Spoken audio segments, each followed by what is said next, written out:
Барыбыздын башыбыз интернеттен чыкпай бир баскыч менен оюбузду жеткирип калганда интернет айдынында кеп болгон кабарлар арбын. А дегенде эле Фрунзени ак мрамор менен каптап, калабыздын архитектору деген атка конгон. Совет доорунда эң көп убакыт жетекчиликте турган атабыз Турдакун Усубалиевдин 100 жылдыгына ардалган иш-чаралар арбын болуп өттү. Алардын биринде эмгек сиңирген куруучу Асан Давлетов Турдакун Усубалиевге керектүү деңгээлде сый көрсөтүлбөй жатканына ичи ачып, эмнеге Казакстанда биринчи ажоосу Нурсултан Назарбаевдин атынан шаарына ташса, бизде Бишкектин ордуна Усубалиевдин ысымын коюуга болбойт деген суроону көпчүлүккө узатты.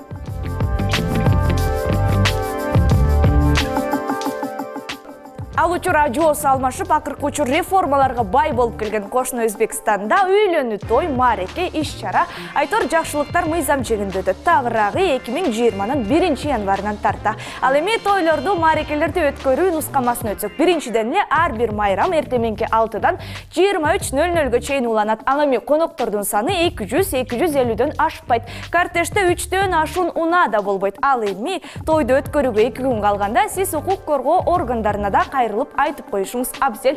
Ал эми мыйзамдарга моюн бербей бейбаш болсоңуз, сизди өкмөт 1 миллион сомдон ашуун акчага жыгат.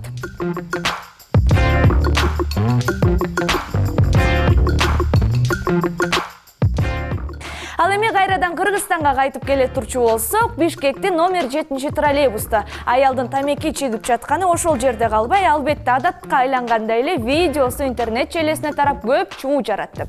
Видеону тарткан адам өзүнүн Facebook баракчасына жарыялап, коомдук жерде тамеки тартканына нааразы болгонун айтып чыккан. Ал эми башкы каарман видео тарткан адамга моюн бербей, сен прокурорсуңбу деп жооп кайтарган. Неге чего? Я тебя не трогаю, ты мне кто, прокурор что ли? Ты Какой еще прокурор? Успокойся.